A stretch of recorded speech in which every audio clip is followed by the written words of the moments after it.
What's going on, everybody? Welcome back to another Resident Evil video, and welcome to the Mod Kid channel. In today's video, I wanted to be a little bit original and do a top 10 video idea that I have never covered before. So I went ahead and found what is, in my opinion, the best or my favorite top 10 secrets and Easter eggs in the Resident Evil franchise. Before we officially get into this video, I just want to point out that there is no incorrect entries, as this list was completely compiled together by yours truly. But without wasting any more time, let's go ahead and get into number 10, which is going to be considered a secret in the Resident Evil franchise.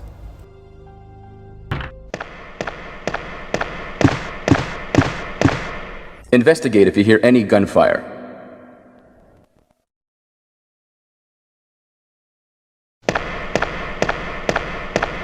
At number 10, I have the Arranged mode from Resident Evil 1 Director's Cut.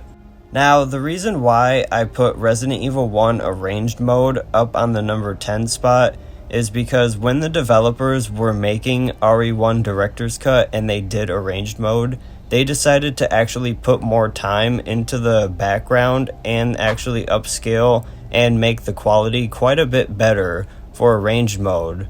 Now, I wasn't around at the time to actually appreciate a detail like this, but I can just look back and imagine that this would be a really cool addition to the actual RE1 Director's Cut.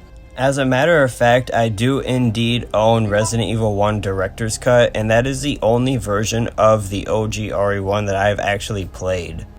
I've actually beaten the game a fair share of time on both Arranged mode and normal difficulty, so I have actually seen the comparison for myself, and I would just like to say that Arranged mode does look a lot more smoother and well polished compared to the other version of RE1 Director's Cut. Altogether, I think that's a nice little addition that not a lot of people really appreciate. But let's go ahead and get into number 9.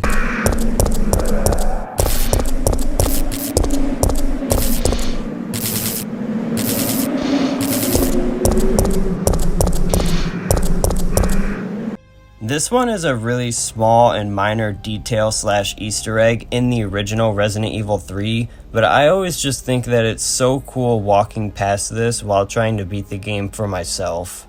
Towards the beginning of the game in downtown Raccoon City, when you're about to approach the diner, there's a little banner / poster that's actually advertising Biohazard 4. At the time, they were actually working on what was called Biohazard 4, but that game ended up getting completely turned around into a Devil May Cry game. So obviously the OG RE4 that we all know and love did not happen until way later, but it's really cool just to see an advertisement in Resident Evil 3 for an RE game that we didn't get until years later.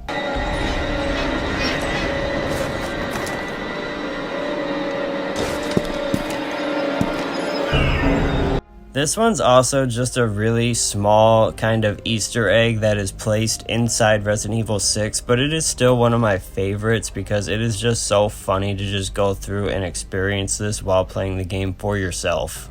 I do actually enjoy Resident Evil 6, don't get me wrong, but I don't play it a lot, and I tend to only play it like once every now and then, so I'm not very fresh with the campaigns.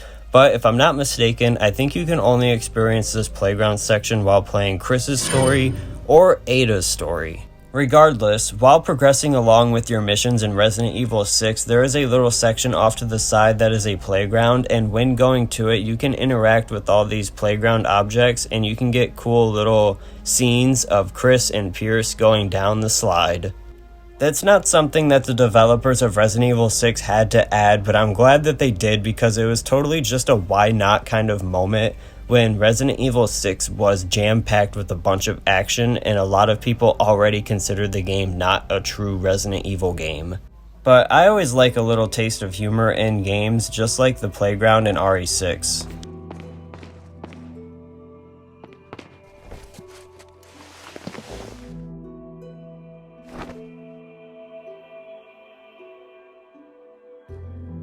Number 7 is quite similar to the playground from Resident Evil 6, but this one is just a little bit more iconic and well known in the Resident Evil series as an Easter egg.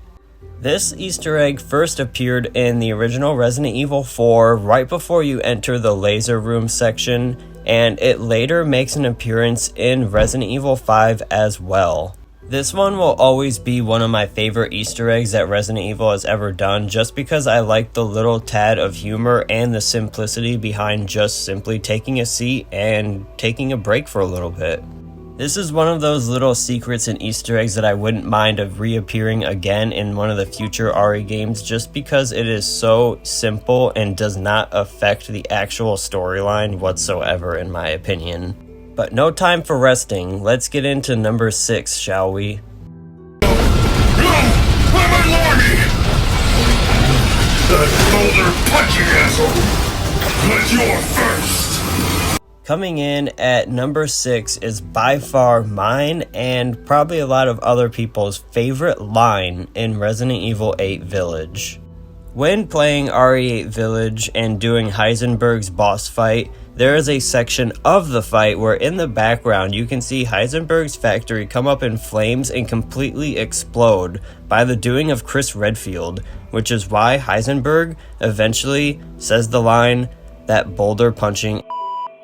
I love how they did that line because that is a complete Easter egg and a nod towards Resident Evil 5, which was my all-time favorite RE game in the entire franchise. So I love how they even showed a little respect towards that game and the humor of Chris Redfield being able to completely punch a boulder.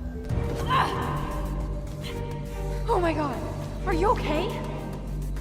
Yeah, I was almost a Claire sandwich. Ugh, does Barry tell everyone that story? Speaking of favorite lines, I think this one has to by far be my favorite quote or line in Resident Evil Revelations 2. During the beginning portions of Revelations 2, there's some kind of trash compactor section, which Moira has to go off on her own and stop the power to, so Claire does not become a Claire sandwich.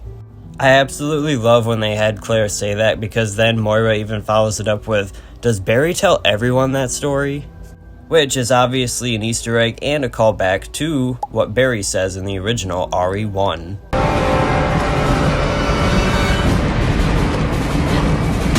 Get back! I want to shoot the lock! It's open! You guys will have to let me know down in the comments how you think about this being placed at number 4, because I thought this was one of the coolest Easter eggs and additions to any kind of Resident Evil game, or DLC for that matter. So when playing the Resident Evil 5 Lost in Nightmares DLC, at the very beginning you can choose to try and leave out the main doors in which you came. And just like from the original Resident Evil 1, when you try to do that, you will be greeted with the dogs, and if you do it enough times, the dogs will actually come in through the main hall and you will have to deal with them, and that is your luck for trying to leave through the main doors. Well, in Lost in Nightmares, you get a really cool fixed camera angle just like the OG RE1 game.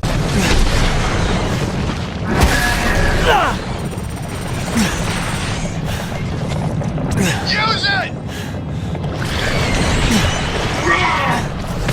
Making its way into the top 3 is the Albert 01, which is the special magnum which is given to you at the end of Resident Evil 7 Biohazard. The name of this magnum is certainly a callback to one of the best villains of all time in the RE franchise, and that is Albert Wesker.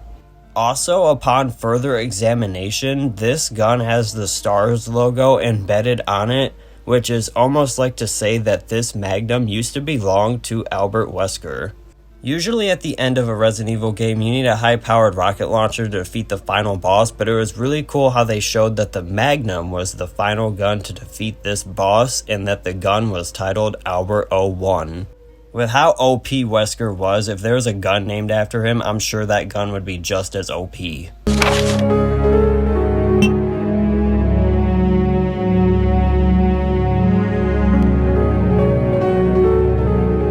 Coming in at number 2 is probably the most elaborate kind of Easter egg that has ever been placed in a Resident Evil game.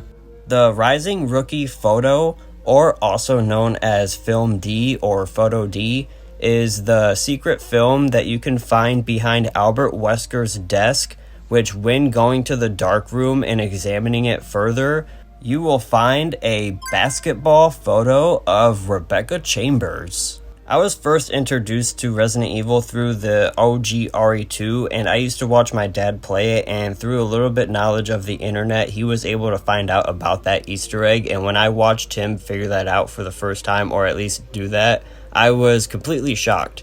I didn't know that that was a thing, and that was actually crazy to me that looting a desk 50 times, and with how long that takes, you actually get rewarded for it with this Easter egg. When looking back at it, it is kind of weird that Wesker would have had a photo of Rebecca Chambers in his desk, and especially a photo like that, because Wesker was like 40 or something, and Rebecca was young.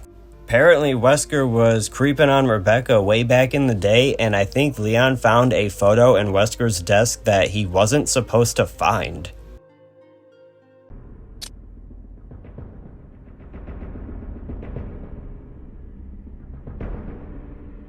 Now, finishing off this top 10 secrets and Easter eggs at the number 1 spot is the secret letter or the secret message from Shinsuke Mikami.